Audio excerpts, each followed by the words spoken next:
The hole is huge. What you see today may not be there tomorrow. And it's only getting bigger. We wouldn't be surprised if by the end of this wet season, much of the lower portion of the spillway has been eroded away. The spillway, where reservoir water is released during rain events, is no longer a smooth track. Water is a very powerful force. The giant hole opened up yesterday. The floodgates were closed. Today, a test run to ease pressure on the dam. 20,000 cubic feet per second ripped the hole apart even more. Water blasting cement into the air. A portion of the side guard is now gone. Earth torn away as the brown water crashed towards the river below. And when the gates closed, a larger hole was revealed. Tense moments and concern above the dam and below the spillway could lead to a more serious situation with the dam itself. Officials, though, quickly calming those fears. We do not believe that there's an imminent danger to the dam. The spillway problem persists, and the water, it must go somewhere. We still have some room to absorb the water coming in. Long term, yeah, we're going to have to move water out of the lake. Number of levee breaks along the Cosumnes River at this hour, and a number of homes and streets are flooding, even trapping some people in some areas. Firefighters, friends and neighbors coming together in a sandbag brigade to help keep even more runoff out of this already flooded home. But as water from this swollen Cosumnes River started overflowing its banks, the pressure was too much and the levee gave way. Earlier, Sacramento County Office of Emergency Services warned residents to be prepared, and as expected, the levees started to crumble. It is getting worse, unfortunately. Our levee systems, they were doing their best, but now we are seeing breaches. The rising water not only affecting homes and yards, but even livestock were forced to find higher ground.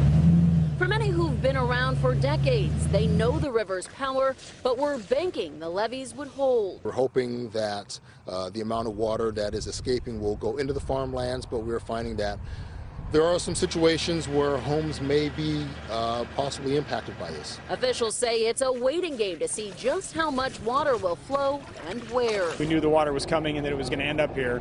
Just where it actually goes and who it floods first and most severe is kind of the unexpected to us. Imagine you're driving on Highway 50 and you run into this, a massive mudslide blocking the road. We have dozens of boulders, large rocks that have come all the way across the highway. Of course, we have lots of trees now down. The tree we see here was sitting 100 feet higher up. It came down in one piece, slid to block the road. Now, the contractors tell me we're looking at 4,000 yards of debris. All of this they have to clean up now, but we did actually find out one car got caught in this.